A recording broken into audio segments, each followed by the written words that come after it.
هاي احنا هسه بنص شهر الثامن بكاهون كاليفورنيا امريكا، ومطر عندنا كله تمطر والجو كلش حلو وطيب.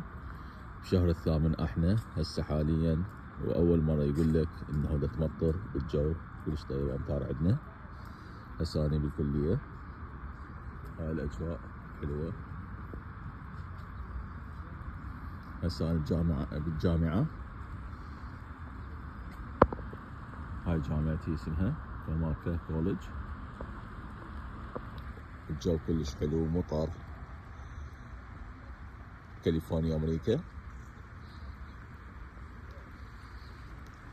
احنا هسه بنهاية الثامن. ايش قد اليوم بالشهر؟ 28 8.